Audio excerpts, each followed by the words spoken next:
Aujourd'hui, nous nous retrouvons autour de notre plat guinéen, plus précisément des peuls guinéens, le battu, le ragoût de maïs, avec les pâtes de bœuf, tellement délicieux. Il est très convoité pendant les cérémonies. Avant tout, je vais te demander de rester jusqu'à la fin parce que tu vas aimer cette recette-là. Dans ma marmite, je vais laver environ 500 g de maïs séché.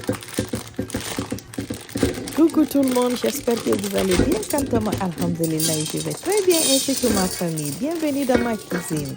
Si c'est ta première fois d'être ici, je vais te demander de t'abonner pour ne pas rater les délicieuses recettes que je fais et je poste chaque jour.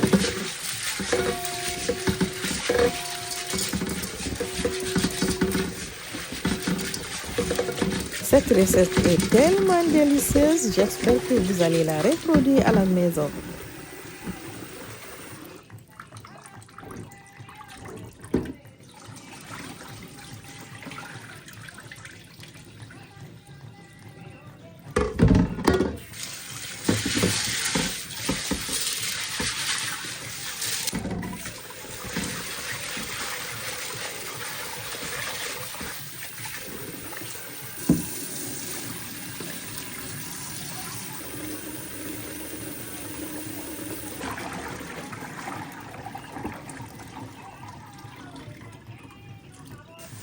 Ensuite, je vais laver environ 700 g de pâte de bœuf.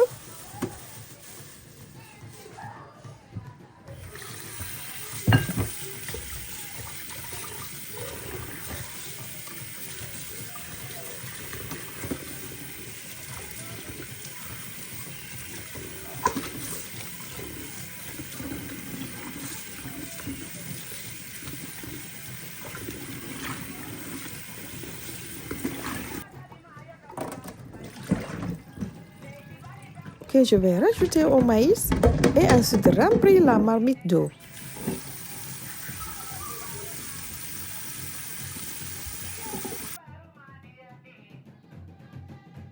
Je vais couvrir et porter à ébullition et je vais laisser cuire environ 1 heure.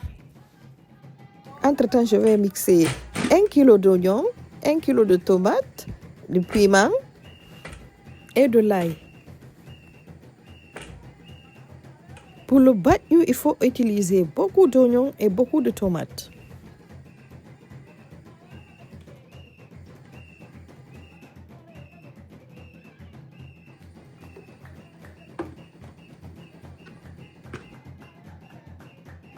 Après les 1 heure de cuisson, je vais rajouter 1 demi-kilo de veau. J'ai pris le collier de veau. Vous pouvez bien aussi utiliser les jarrets de bœuf. Prenez une viande qui a des os.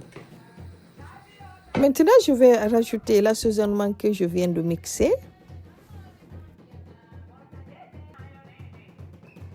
Je vais rajouter aussi la poudre de bonga. La poudre de bonga, c'est la poudre de poisson, de la poudre d'assaisonnement, du sel, du poivre, quelques feuilles de laurier.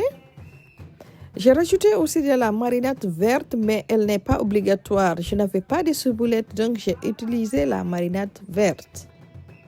La recette de la marinade verte est déjà postée dans les vidéos antérieures. Si vous n'avez pas de marinade verte, utilisez la ciboulette, ça suffit.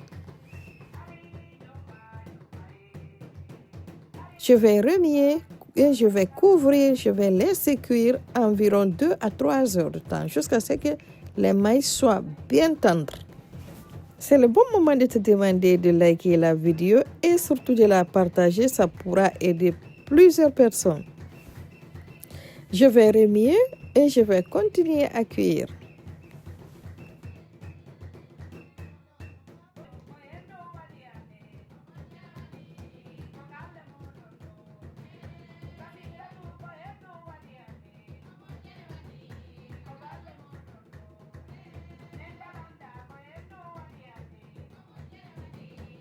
Tout est bien cuit, je vais éteindre le feu et je vais laisser reposer jusqu'au lendemain.